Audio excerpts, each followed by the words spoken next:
And then I didn't get any notice for like 2 months, and I kept texting him back saying, "You sure this isn't a joke?" But I'm very happy to be here, and thank Mike, the boys coach there, currently at West High, for coming tonight.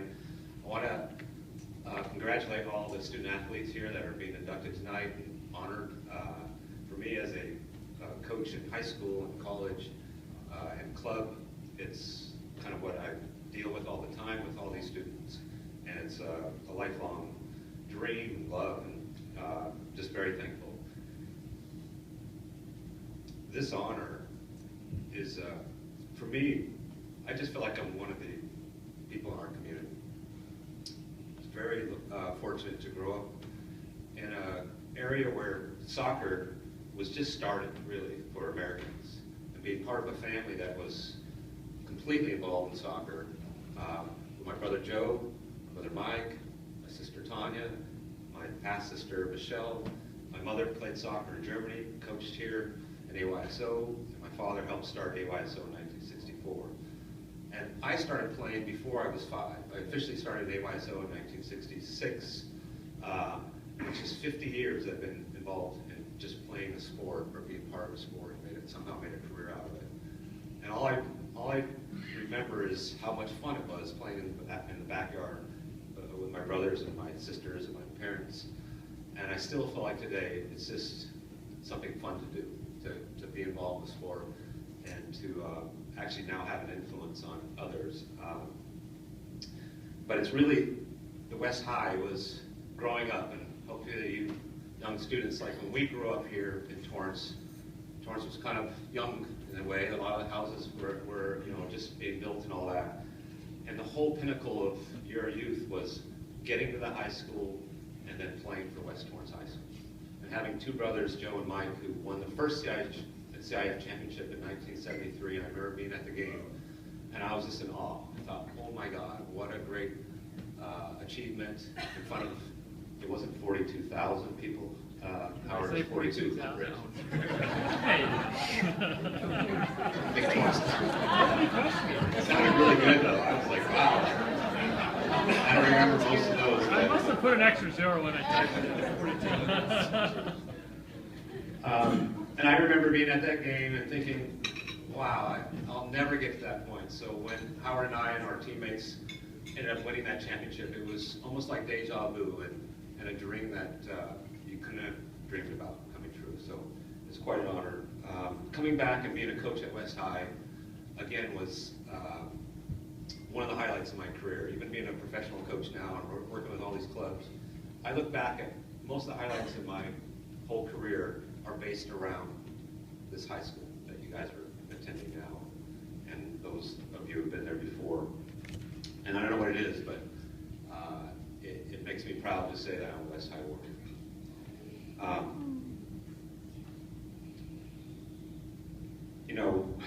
Being an athlete, you have to learn how to compete. I got the butt kicked out of me every day in my backyard from my older brothers and my mom. Mom was tough German. And when you're coaching, those of you that are coaches, for me, the magic is teaching and making it enjoyable. I think students or athletes want to learn and they want to enjoy what they're doing. And I try to apply that at every single level, at a Division I college school, at a professional level, and try to make that my goal. Today, I want to stimulate these athletes with something that they can learn, and then make it something that they want to come back the next day and do it all over again.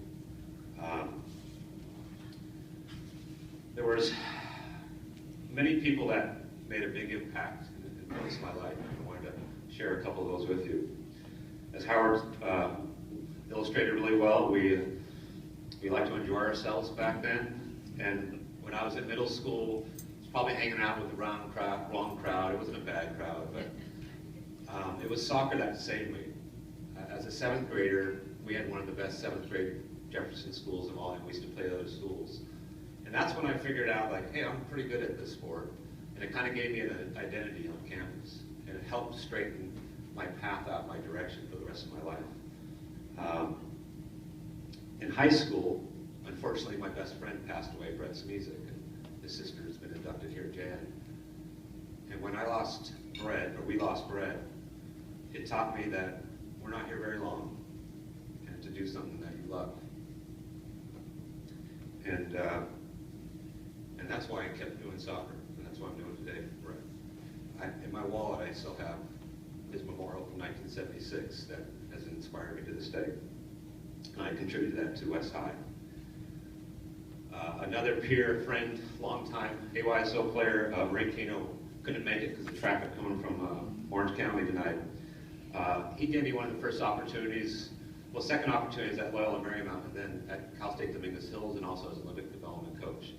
My brother Joe and I ended up playing for a professional team where he was the coach, and then we became coaching. We coached against each other later on in the years, and to this day, he still is an inspiration for me to keep coaching. He's currently the Soka University coach. One of the things I remember most about that championship game was two things. I have a Coach Pete story. There's always a Coach Pete story. So, Coach Pete, I played football for 3 years. I was never as good as my brothers. And I decided my senior year I wasn't going to play because I wanted to focus on soccer, and I wasn't that good of a football player, really. And Coach Pete didn't like that if you quit his sport, right? You know, coach. And so I was taking his math class, one of his math classes, and he started to get turned on to the game when his daughter was dating, I think at the time, Paul Crumpy. And he started to understand soccer a little bit more.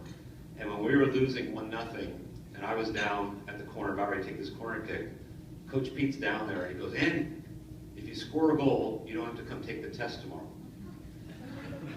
This man knew how to motivate you. And so I sent the ball into Frank, who headed the ball in, and I have never seen Coach Pete run and yell and jump. He was so excited. I'm even more excited. And I'm going, "Coach, is that enough?" And he goes, "Absolutely." I didn't even score the goal, but I never did take that test. I say that now that Coach Pete's no longer with us. And one of the great memories was my non-soccer friends from other sports and in school were at those 43,000 people. One of them. And after the after the victory, everybody piled onto the fields, and my friends picked me up and carried me around the track, my bucket shoulders, and I thought, how cool is that? You know, here's some of my best friends who didn't know much about soccer, but were so happy for us, and it was really a proud moment in my life. A couple years ago, I came to one of the Hall of Fames, and one of the players, Carolyn Hewitt, who was a tremendous volleyball player here at West High, got inducted, also as a current college coach. She was my goalkeeper when we went to the CIF championship. And I didn't know she was getting inducted. I just happened to come for Paul Jones, I think it was. And she spotted me, and I hadn't seen her since I coached her. And during her speech, she spent half the time talking about how I influenced her and how she's applied the things that I taught her as a coach into her coaching her college students. And as a coach, that's kind of what you live for.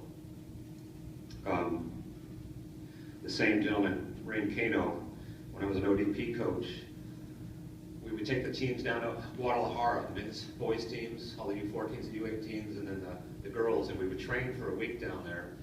And they had great competition for the boys, but for the girls, and we had some world-class players, Julie Fouting, future U.S. national team players. We'd go down there, and the girls didn't play much soccer at the time down there, so it was kind of frustrating because we'd go down and we didn't have any competition. So our administrators had this great idea to have us play against some of the boys' teams. Well, these boys' Mexico teams were killing our teams big time. And so I'm there with a U14 girls team at the time, and they had set up a scrimmage game against the U16 boys team that was killing our U18 team. And I refused to put our team on the field because I wasn't going to be the guy that's going to go home and say, "Hey, your daughter broke her leg from some guy down here in Mexico that I had no control over." And so the administrators decided to send me home and kick me out of the program. And it was Marine and all the other coaches that got together and said, "If you're sending Andy home, you're sending us all home." And that again showed me what, you know, friends and peers and sticking together and doing the right thing, how that's the most important thing, I think. The things I'm most proud about and I'm sure I'm not the only one, but to have played and coached a CI championship game for West High is a great honor. Being named CIF Coach of the Year when we lost in the championship was another indication that maybe I had this coaching thing down with things covered. When I went to El Camino, it was great being there and being named as a captain, but probably the greatest award that I ever received was another fellow West High soccer player from a great soccer family. Probably the best soccer player that ever played at West was Peter Frederickson. Scored more goals than somebody back there clapping. How many goals did he score, Mike? 42. 42 in one season. No, in his career. Oh, his career. Okay, well, that's all right. 42,000. Yeah. And his younger brother Tom played on our high school team, but the middle son Steve Frederickson, one of the class guys, one of the role models in my life, had passed away the year after Brett. And the first memorial, and he went on to play at El Camino for 1 year. And we were at the banquet, and the coach is going through all the awards, and comes to the last award, and starts talking about this first annual Steve Frederickson Award. That was about character and leadership, and I was like, wow, that would be cool. And then they named me that. And to have that over my desk in my office is one of my cherished awards.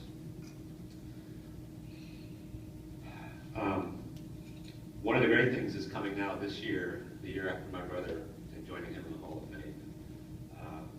I thought I did a lot of things in soccer, but Joe was really my role model. I had to follow his footsteps along with Mike on the soccer field, and so to be following you here into this Hall of Fame is a great honor, Joe. I'd like to, in closing, my father, Joe, also Joe, had asked me when I was 18 years old, so what do you want to do in your life? And he was an engineer, a big-time athlete and all that too. And I said, I want to be a professional soccer player and an artist. And I just remember the look on his face, and he goes, can you think of any career that's a little more secure and financially rewarding? And mainly because of losing Brett, I was like, well, this is what I want to do. And